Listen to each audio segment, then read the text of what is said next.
Okay, एक question ये वाला ट्राई कर लेना कि व्हाई हेलोजेंस आर कलर्ड। तुमने नोटिस किया होगा कि फ्लोरीन तो कुछ होता नहीं है, ये डायटोमिक स्टेट में पाए जाते हैं। याद कीजिए कि जो फ्लोरीन है वो डायटोमिक स्टेट में होता है हमेशा, किस फॉर्म में, F2। फ्लोरीन कैसा होता है, या येलो कलर की गैस होती है। फ्लोरीन कैसा होता है, ग्रीनिश येलो कलर की gas, greenish yellow, greenish yellow gas. Bromine का कलर कैसा होता है,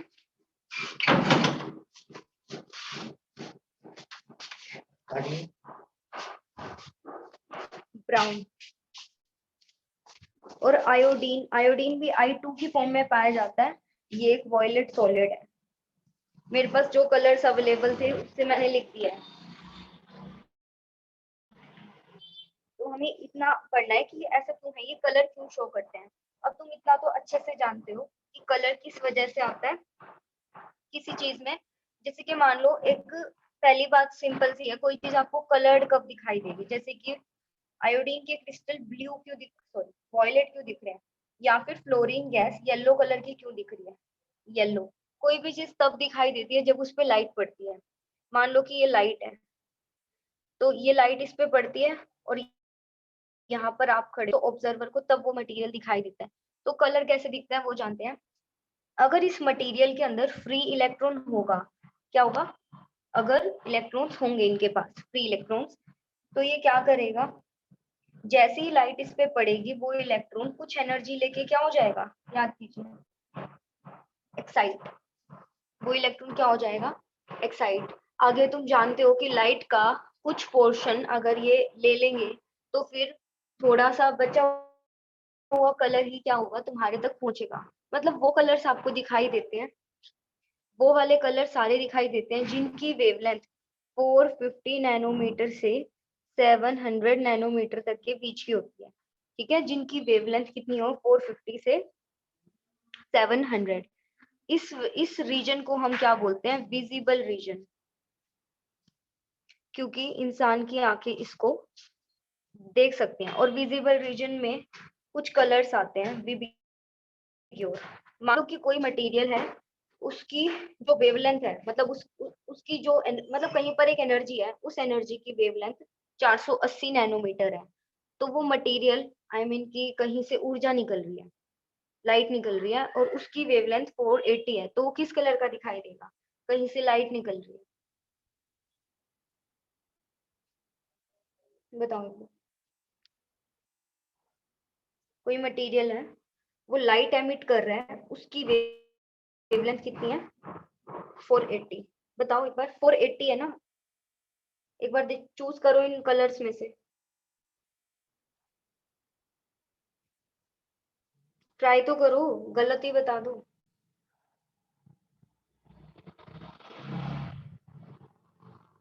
लो, आवाज आ रही है।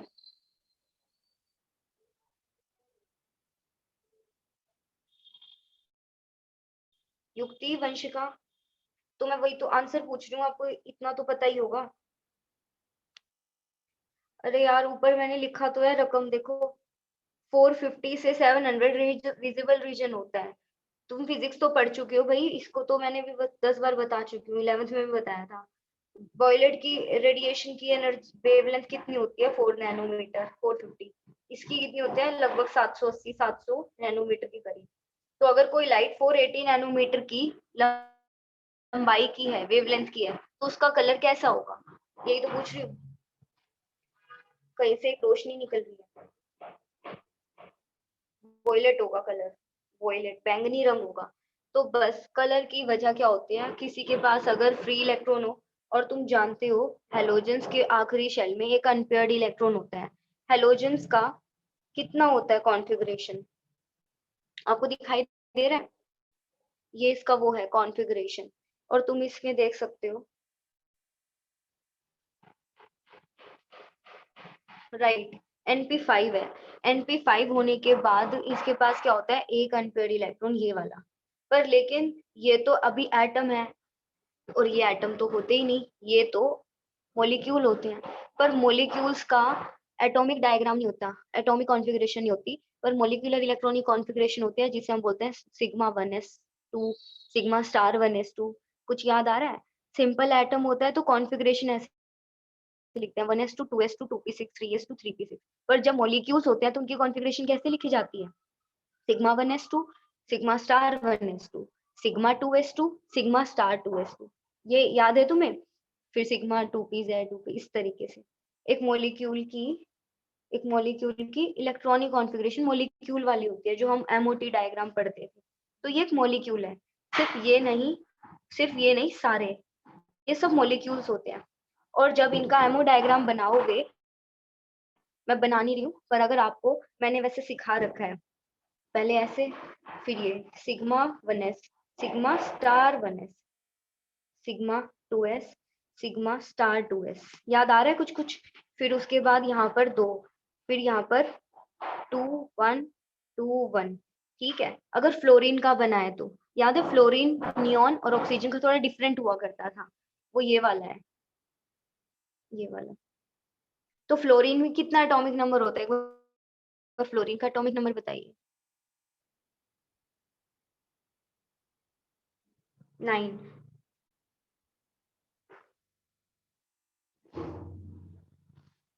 ठीक है, जब तुम 9 की इसमें कॉन्फ़िगरेशन करोगे, फ्लोरीन की, क्लोरीन की, ब्रोमीन की, आयोडीन की, तो तुम क्या पाओगे कि इनके पास क्या होते हैं? Unpair electrons. ठीक है, तो अनपेयर इलेक्ट्रॉन्स पहली बात तो है। दूसरी बात क्या है कि जब ये मान लो मेरे पास ब्रोमीन लिक्विड पड़ा हुआ है, सपोज करिए ब्रोमीन लिक्विड है मेरे पास, तो जैसे अब कोई चीज कब दिखाई देती है? जब इसके ऊपर क्या पड़े? लाइट। तो जैसे ही इसके ऊपर लाइट पड़ेगी, वो जो इलेक्ट्रॉन्स थे वो क्या करेंगे? कुछ एनर्जी को क्या कर देंगे? एब्जॉर्ब। बस light is a combination of 7 colours. Light के कुछ पोर्शन को उसने क्या कर लिया? एब्जॉर्ब कर लिया। जो बचा हुआ एनर्जी है वो आप तक पहुंची। अगर उस बची हुई, जो आप तक एनर्जी पहुंच रही है, उसकी एनर्जी अगर 400 नैनोमीटर से 700 नैनोमीटर के बीच की होगी, तो वो कलर आपको दिखाई देता है। तो बस आपको आंसर इसमें क्या लिख के आना है? Because they have free electrons. ठीक है, इसमें यही आंसर जाएगा कि वाई हेलोजेंस आर कलर्ड। मैं एक बार तुम्हें पढ़ा देती हूँ और उसको समझो।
स्क्रीन आ रही है आपके पास?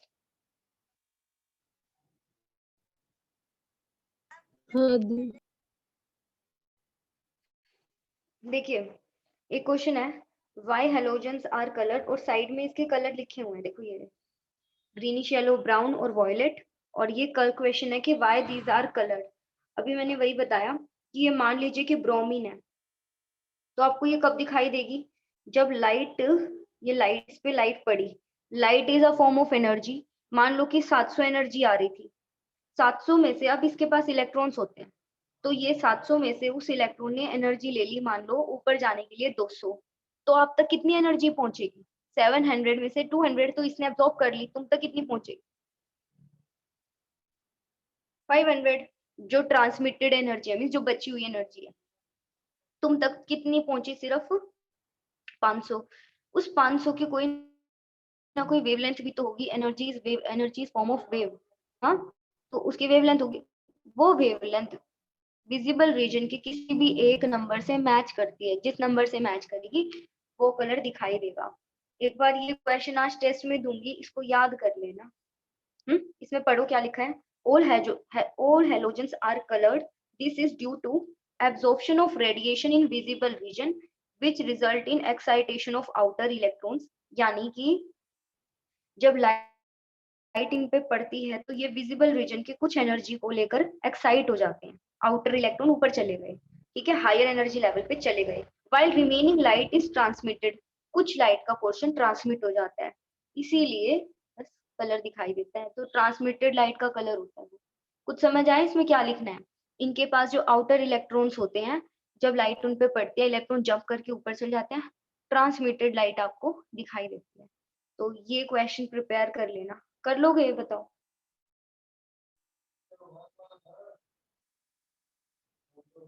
बताइए एक बार। चलिए तुम ये वाला क्वेश्चन प्रिपेयर कर लेना कि वाई हेलोजेंस आर कलर्ड। एक क्वेश्चन का आंसर दो। अगर मैं अगर मैं आपको ये दे दूं, एच एच आई को, वेट, आई सी एल को मैंने वाटर से रिएक्शन करने की रिएक्शन दी है, कंप्लीट करना है इसको, आई सी एल प्लस वाटर क्या बनेगा?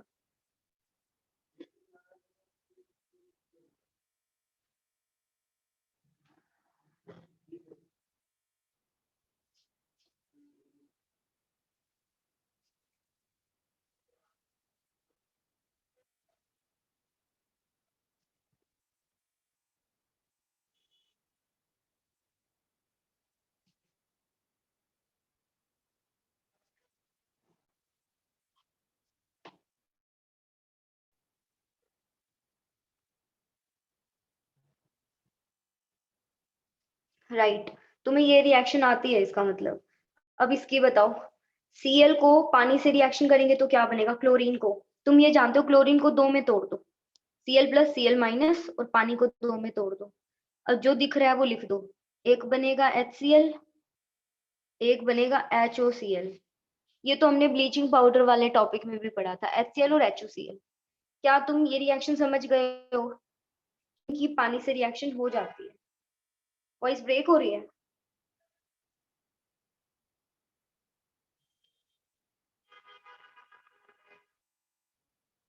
ओके, तो तुम एक बार ये ध्यान से सुन लो कि अगर हम क्लोरीन की रिएक्शन पानी से कराएं तो क्या बनता है? HCl HOCl। ब्रोमीन भी पानी के साथ रिएक्शन कर सकता है। हम कई बार पढ़ते नहीं, ब्रोमीन वाटर, ऑर्गेनिक में कुछ ज्यादा ही ब्रोमीन वाटर वाले रिएक्शंस पढ़ते हैं, तीनों पे जाके Br लग जाता है जहां पर। तो इसमें क्या बनेगा? HBr और HOBr। ये रिएक्शन हो जाती है, इसका ये मतलब हुआ कि ये रिएक्शन स्पॉन्टेनियस है। क्लोरीन वाटर से रिएक्शन कर सकता है, ब्रोमीन वाटर के साथ रिएक्शन कर लेता है, इसका मतलब कि ये दोनों क्या हुए? रिएक्टिव। क्लोरीन और ब्रोमीन क्या हुए?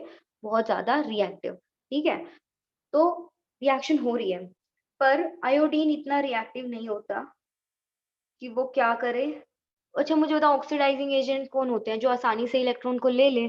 तो क्लोरीन और ब्रोमीन और फ्लोरीन सब ऑक्सीडाइजिंग एजेंट है, पर लेकिन आयोडीन क्या अच्छा ऑक्सीडाइजिंग एजेंट है, उसमें लेने की टेंडेंसी होती है, उसका साइज बड़ा है। आयोडीन की इलेक्ट्रॉन को लेने की टेंडेंसी होगी? नहीं। तो इसका ये मतलब है कि वो इतना गुड ऑक्सीडाइजिंग एजेंट नहीं है। इस रिएक्शन से ये समझ आता है कि अभी क्लोरीन की ऑक्सीडेशन स्टेट 0 है, इलेक्ट्रॉन लेके देखो वो माइनस में चला गया HCl बनाने के लिए, HOCl भी टूट के HCl ही बनेगा। ब्रोमीन पे भी ऑक्सीडेशन स्टेट 0 है, इसीलिए वो क्या हो रहा है, ऑक्सीडाइज हो रहा है, सॉरी आई मीन कि Br माइनस में जा रहा है, क्योंकि उसको इलेक्ट्रॉन लेने हैं, जो इलेक्ट्रॉन लेते हैं उनका रिडक्शन हो जाता है। तो क्लोरीन और ब्रोमीन इलेक्ट्रॉन लेके अपना रिडक्शन करवाना चाहते हैं, उनकी रिडक्शन पोटेंशियल पता है ना, इलेक्ट्रोकेमिस्ट्री में पढ़ा था, ऊपर होती है हेलोजन की, वो इलेक्ट्रॉन लेने वाले एजेंट्स हैं। पर क्या आयोडीन इतना ही गुड ऑक्सीडाइजिंग एजेंट है? आपने कहा नहीं। इसका मतलब ये बताइए, आयोडीन आई नेगेटिव में कन्वर्ट होना चाहेगा या आई नेगेटिव I2 में कन्वर्ट होना चाहेगा? उसकी लेने की टेंडेंसी ज्यादा नहीं है अपने पीरियड्स में, अपने ग्रुप में। 0 से -1 में जाएगा कि -1 से 0? -1 से 0। बस ये ध्यान रखना कि क्लोरीन और ब्रोमीन ऑक्सीडाइजिंग एजेंट है, इलेक्ट्रॉन को गेन करके वो ये खुद बनना चाहते हैं, दिस इज स्पॉन्टेनियस। देखो क्या है, ब्रोमीन और क्लोरीन रिएक्ट करते हैं पानी से और ये बना लेते हैं, बट लेकिन I2 आई नेगेटिव में कन्वर्ट नहीं होता, ये रिएक्शन स्पॉन्टेनियस नहीं है। ये लिखा, रिएक्शन ऑफ, ये जो हेमा तुम शायद पूछ रही थी वही है, पता नहीं मैंने पढ़ा नहीं वो, reaction of iodine with water is non spontaneous. Iodine की रिएक्शन नॉन स्पॉन्टेनियस है विद वाटर। ये लाइन, ये पेपर में क्वेश्चन आया हुआ है 2020 के में, इसलिए मैं आज तुम्हें हेलोजन क्यों कलर होते हैं और ये वाला क्वेश्चन आज करवा रही हूँ। इसको भी हम सेव करके रखेंगे, ठीक है। ये 2 पॉइंट्स, हेलोजन कलर्ड क्यों होते हैं और ये वाला, आज मैं टेस्ट में ये वाली रिएक्शन दूंगी जो अब सिखाऊंगी, ये वाली तुम्हें आती है, आज मैं ये वाली भी दूंगी, इसे पढ़ लेना। इस लाइन में बस ये एनसीईआरटी की लाइन है, ध्यान रखना। आयोडीन पानी से रिएक्शन करना इज नॉन स्पॉन्टेनियस, ये रिएक्शन नहीं कर सकता, आयोडीन पानी से रिएक्शन कभी नहीं करता है। इसका उल्टा सच है, आयोडीन खुद I माइनस में कन्वर्ट अगर नहीं हो रहा, इसका क्या मतलब है कि मेरे पास अगर Ki का यानी I माइनस है, अगर मैं उसकी रिएक्शन क्या करूं, उसकी ऑक्सीडाइजिंग एजेंट से रिएक्शन कराऊं, जैसे H2SO4 के साथ रिएक्शन करवा दूं, ऑक्सीडाइजिंग एजेंट है ये, तो ये इसको किस में कन्वर्ट कर देगा, I2 मॉलिक्यूल में, यानी ये अपना क्या कराना चाहता है, ऑक्सीडेशन। ये एक ऑक्सीडाइजिंग एजेंट अच्छा नहीं है, तो ये खुद ऑक्सीडाइज हो जाता है। कहने का मतलब I2 I नेगेटिव में कन्वर्ट हो नहीं सकता, इसका रिवर्स सच है, कहीं पर I माइनस किस में चेंज हो जाएगा, I2 में। तुम ये देखो, ये वाली जो रिएक्शन थी ये कैसी है, स्पॉन्टेनियस। नीचे वाली रिएक्शन में देखो, ये तो इवन बनना चाहता है I2 प्लस वाटर, इसका मतलब कोई भी Ki है, अगर उसकी रिएक्शन ऑक्सीडाइजिंग एजेंट यानी O2 in presence of HCl H2SO4 कोई भी एसिड की प्रेजेंस में, ठीक है, रिएक्शन करवा दो, तो ये क्या बनने की कोशिश करेगा, I माइनस I2 में बदल जाएगा, और यहाँ से K जमा Cl KCl बन जाएगा, और H जमा O H2O बन जाएगा। इन्होंने बस एनायन लिख रखे हैं, जैसे ये और एक ये, तो ये बात स्पॉन्टेनियस है। यहाँ पे कुछ लिखा भी है, I2 और वाटर एक नॉन स्पॉन्टेनियस रिएक्शन है, इसका रिवर्स ट्रू है, कहीं पर ये केमिकल्स लिखे हैं तो ये I2 प्लस वाटर में कन्वर्ट हो जाएंगे, सीधी बात सच नहीं है तो उल्टा कर दो उसको। यानी कि बताओ, अगर मैंने आपसे पूछा कि इनमें से agent, oxidising agent,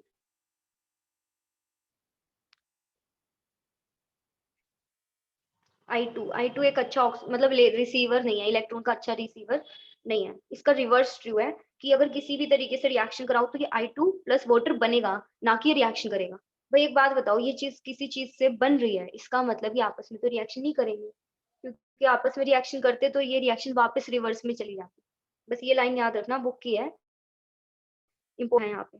reaction of iodine with water is non spontaneous process, even even जबकि I माइनस दे रखा हो ना, वो भी ऑक्सीडाइज हो जाता है O2 के द्वारा I2 बने। ये रिएक्शन रिवाइज कर लो, कोई भी सोल्ट दे रखा है Ki NaI, उसके अंदर oxidising agent in presence of any acid क्या होता है, I माइनस इसमें कन्वर्ट होने लग जाता है, I2 में, और H जमा O H2O। अगर यहाँ पे एनायन और इसके आगे केटायन लिखा होता तो हम वो भी, बट दे नहीं रखा। एक बार बैठ के ना, ये तो तुम्हें आती है, नीचे वाली रिएक्शन रिवाइज कर लो। मैं यहाँ लिख देती हूँ, ये रिएक्शन रिवाइज कर लो।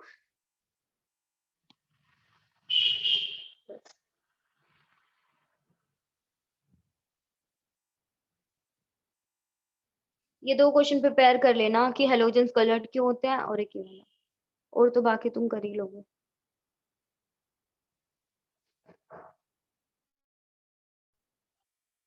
आगे बढ़ जाए।